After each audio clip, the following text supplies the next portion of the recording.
So the very first thing that happens in this module is a customer requests a callback. And so we can see a form submit happening here. And so this is the B-006 request a callback from sales form that's embedded within this funnel step. So I'm going to locate both of these assets in the system for you and show you where you can find them. So if we're looking at all of our funnels here, we're going to go to the B-006 request a callback module, and then here we have the request a callback funnel. So here we are on the preview, just going to be a basic form here with first name, last name, phone number, and then an opportunity for them to put some more information in there as to why they're giving us a call.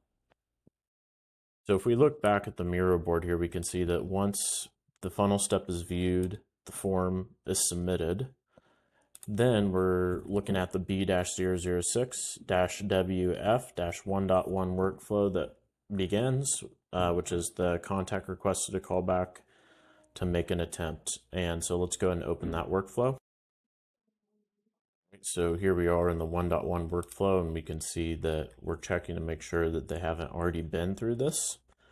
So this is new entries, and then we're just going to simply change the system note based on whether or not they have or have not been through this before. Then we're going to add a request to callback pending tag, which we can see right here. Then the logic that kind of follows this is we're checking to see was the call, the outbound call, actually complete or not. So if we go back to the workflow here, we can see that we're checking the times here to see kind of like, are we on the weekend or are we during the weekday? And then we're just adjusting the messaging and that kind of stuff accordingly. And we can see that if it's the weekend, we're also waiting till a weekday before we actually give them a call. But a call will be automatically generated. The system will generate a call where the business account administrators or managers get a phone call first, and then after that the lead gets a phone call, and the system will attempt to connect those calls together. And so then we're going to be checking to see what is the status of that call that occurred, and that's what leads us into our next workflow here, which is we actually have two other workflows here, which is the 1.2 and the 1.3. So we have call incomplete and then call complete. So if we go back to our drawing here, we can see if call is incomplete, if the status is incomplete, then we have the 1.2 workflow, which is right here. And if the call status is complete, which is this path, then we have the 1.3 workflow, which is right here for call completed. So let's look at the not complete path first, the continue trying path. So if we flip back over here to our Miro board, we look at this path, we can see that we just basically add a request a callback incomplete tag right here. And we send them a SMS and let them know, hey, we were unable to reach you. We have a callback request, and we continue trying to reach them and all of that kind of stuff. And we only add the request to callback incomplete tag at the end of our reattempt, which would be our second call. So we tried to call them once, it was incomplete. Now we try to call them a second time, sent them some more messages. And if we make it all the way to the bottom of the workflow and we were unable to still connect the call, then we add the incomplete tag. One note to mention here is that there is a voicemail drop occurring in this workflow. And notice how this says empty placeholder. So this is something that we just have a placeholder in here that is an audio file.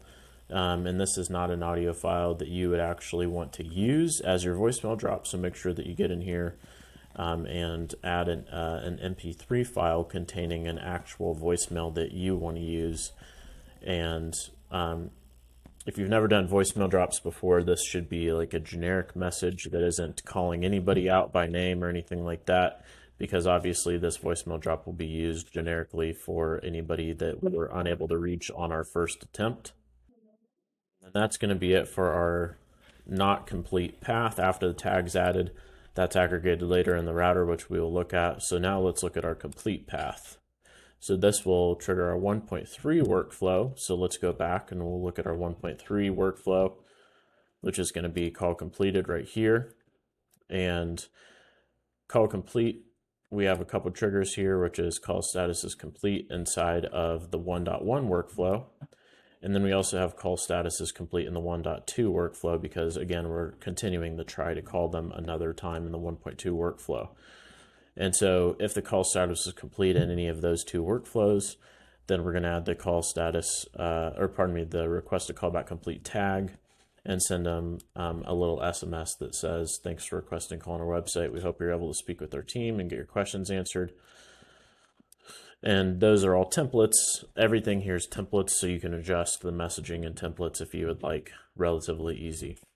And so all the tags that are added in the B-006 module are aggregated to this flow right here. And so we can see if a request to callback is pending.